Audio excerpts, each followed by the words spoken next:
Adalid de la libertad de pensar y cuestionar y de las actitudes políticamente incorrectas, Giordano Bruno fue quien por primera vez imaginó un universo infinito.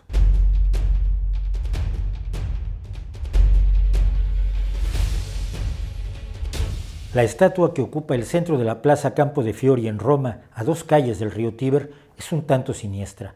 Un monje dominico con la capucha hacia adelante, sombreando el rostro, mira hacia el frente con la cabeza ligeramente inclinada, tiene ante sí las manos cruzadas por las muñecas como si estuviera maniatado y sostiene contra el cuerpo uno de sus libros. El hombre representado en esa estatua de 1889, Giordano Bruno, murió quemado el 17 de febrero de 1600 en esa misma plaza, que ya era, como es hoy, un concurrido mercado, pero romano. Bruno estaba acusado de muchos y muy graves crímenes de herejía, sostener opiniones contrarias a la fe católica, tener opiniones equivocadas según la Inquisición y especialmente por afirmar que en un universo infinito y eterno había innumerables mundos habitados. El miedo a sus palabras era tal que se le condujo al quemadero con la boca cerrada por pinchos de hierro para evitar que hablara. Filippo Bruno nació en Nola, Campania, en 1548 y asumió el nombre Giordano al ingresar a la Orden de los Dominicos, donde se ordenó sacerdote a los 24 años. Solo 4 años después, habiendo llamado la atención por su libre pensamiento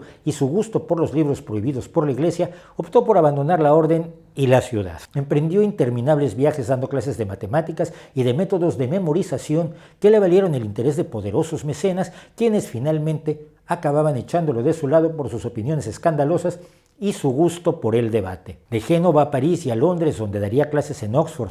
Después de vuelta a París, Marburgo, Wittenberg, Praga, Helmstedt y Frankfurt, lo acogieron mientras escribía y publicaba poco a poco sus obras, entre ellas Del universo infinito y los mundos de 1584.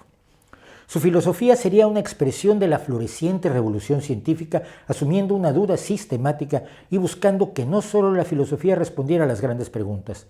En su original visión, las ideas eran solo sombras de la verdad, no la verdad misma. El filósofo era uno de los frentes de batalla de la ruptura con la autoridad de los textos antiguos, considerada el camino hacia el conocimiento durante siglos.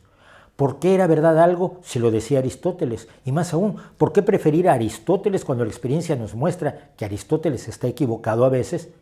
Durante siglos las disputas sobre el conocimiento se zanjaban acudiendo a lo dicho por Aristóteles o a la interpretación de algún pasaje aristotélico o de la Biblia. Nadie se atrevió en siglos, tal es la fuerza de la imposición de la verdad social, a señalar que las moscas no tenían 4 patas, como decía en uno de sus escritos el filósofo de esta gira. Bastaba atrapar una mosca y contarle las patas para ver que en realidad tenían 6. O que, en un famoso ejemplo destacado por Bertrand Russell en el siglo XX, las mujeres no tenían menos dientes de los hombres, como decía también un escrito de Aristóteles. Ante el aristotelismo, que no era forzosamente culpa de Aristóteles, Bruno asume la posición de Copérnico, la nueva astronomía, y la defiende con pasión en su libro La cena del miércoles de ceniza. Durante 10 años, de 1582 a 1592, Bruno sería prácticamente el único filósofo dedicado a difundir esta visión, adicionada con sus propias conclusiones que le llevaron incluso a atisbar la relatividad cuando observó que no hay un arriba y abajo absolutos, como creía Aristóteles, sino que, dice, la posición de un cuerpo es relativa a la de otros cuerpos. En todo lugar hay un cambio relativo incesante de la posición por todo el universo. Pero el principal delito de Bruno a ojos de su encausador, el cardenal Bellarmino, que años después lanzaría su furia contra Galileo, era aplicar el razonamiento a los misterios de la religión, rechazando la virginidad de María, la divinidad de Cristo y en general las enseñanzas de la Biblia, hasta acabar asumiendo una visión panteísta, donde todo era una manifestación de Dios. Pero sobre todo, Giordano Bruno es recordado por imaginar un concepto totalmente novedoso: libertes filosófica. Lo que hoy llamamos la libertad de pensar, de soñar, de filosofar sin ataduras impuestas exteriormente, la libertad de investigar el mundo a nuestro alrededor y alcanzar conclusiones independientes. Y una de las conclusiones independientes de Giordano Bruno desafiaba las creencias prevalecientes más directamente que incluso la visión copernicana del universo.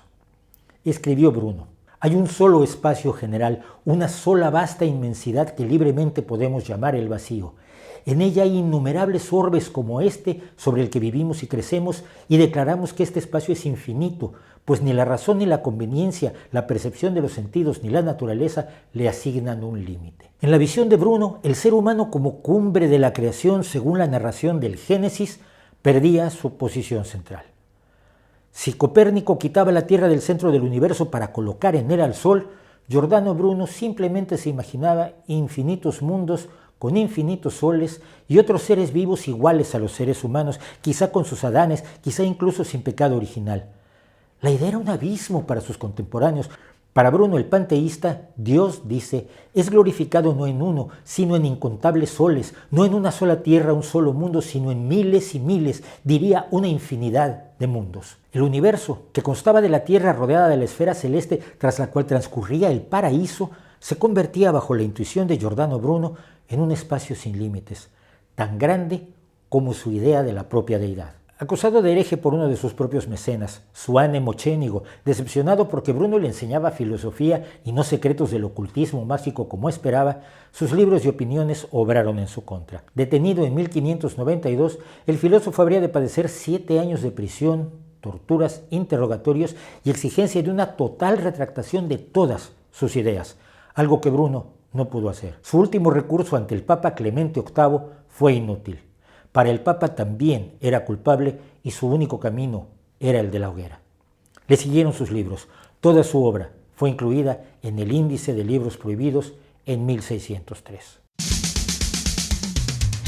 En uno de sus últimos interrogatorios, sabiendo que la sentencia de muerte le esperaba, Bruno respondió, según documentos del Vaticano, las teorías sobre el movimiento de la Tierra y la inmovilidad del firmamento o el cielo son producidas por mí sobre bases razonadas y seguras que no minan la autoridad de las Sagradas Escrituras. Respecto del sol, digo que no sale ni se pone, ni lo vemos salir ni ponerse, porque si la Tierra gira sobre su eje, ¿qué queremos decir con salir o ponerse?